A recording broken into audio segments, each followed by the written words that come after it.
worshiping together online. I've been feeling very grateful for our church and the ways that we have been intentionally engaging with God and with one another. As Pastor Ted preached a few weeks ago, God sees all of you. God knows the unique circumstances that you are in that has made this pandemic experience both a grace and a challenge. We are seeing many good things come out of this, but we are also experiencing hard stresses. And we know that there are many turbulent changes to come. At some point, we'll be able to look back and reflect on this time and see how it has altered the way we think, live, and behave. But the time for that isn't now, because we're still at the beginning of this pandemic, or maybe we're in the middle, I don't know. We really don't know how long we'll be affected for. So what are we to do at this time? Well, there's a story in the Bible that offers us some wisdom about how to live in a time like this. That story is in the book of Ruth. It's a beautiful story about restoration, friendship, and hope. But it starts out with devastation. It begins in the time of Judges, where there was widespread idolatry, violence, and famine.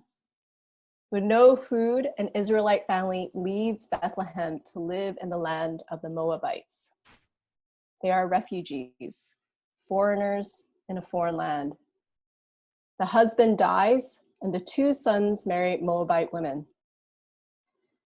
But after 10 years, neither couple has children. Then the sons die, leaving the elderly Naomi with no heirs and no means to sustain herself. She hears that God has been providing food for his people back home.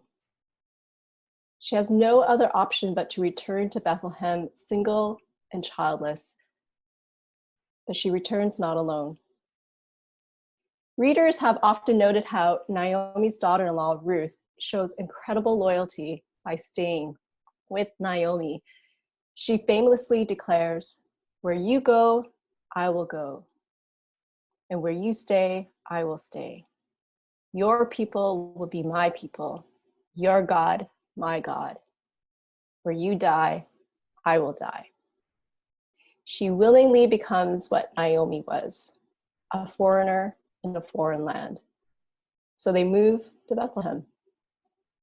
When the barley harvest arrives, Ruth sees an opportunity to support them. She can go and pick up leftover grain behind anyone who is kind enough to allow her.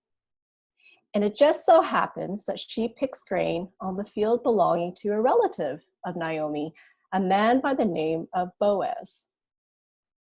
When Boaz learns of Ruth's story and her loyalty to Naomi, Boaz shows kindness to Ruth and allows her to glean from the leftovers in his fields, fulfilling an old law in Leviticus to leave the edges of the field unpicked for the poor and the foreigner. When Naomi learns of Boaz's reputation and his kindness, she goes to planning, that is, matchmaking. Boaz can redeem Naomi's family by marrying Ruth. And this practice was an old custom. In the event of a death of a husband with no heir, the closest male relative of the husband can choose to marry the widow and produce a child to carry on the family line. That relative is called the kinsman redeemer. So Naomi, being very industrious, directs Ruth to go and basically present herself as a bride and ask him to marry her. Well, the rest is history. Boaz agrees and makes a way to marry Ruth. Eventually, Naomi is given an heir, a descendant who goes on to be the grandfather of King David. Now, this isn't a lesson in how to obtain a spouse, but what we see here are lives of people who are transformed in a time of suffering. and they're transformed through the kindness and faithfulness of God. The lives of Naomi and Ruth were completely changed through the kindness of God, evident through the kindness and faithfulness of his people in the midst of tragic circumstances. Notice that it all began with Naomi's kindness towards her daughter-in-laws. She released them, knowing that she couldn't provide for them, and gave them the opportunity to return to their mothers and join another family. Even in her own deep pain, bitterness, and suffering, she blessed them. May the Lord show you kindness. May the Lord grant that each of you find rest in the home of another husband. In fact, in a short book of 4 chapters, there are no less than 8 blessings spoken. The book of Ruth is full of blessings. And through those blessings, people are transformed. Naomi is transformed. Naomi is no longer empty, but full. She is no longer childless, but a mother again. And not just through Boaz. Ruth responded to Naomi's kindness with kindness and friendship. She gave a pledge of loyalty and love as her daughter. And for that, she is recognized as a noble woman and as being better than 7 sons combined. Through the kindness of Naomi and Boaz, Ruth is transformed from being a widow and foreigner to becoming a wife and a member of God's household.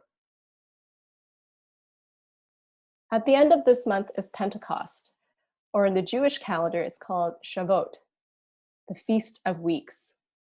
I'll always remember this festival because I was in Jerusalem for Shavuot and Pentecost.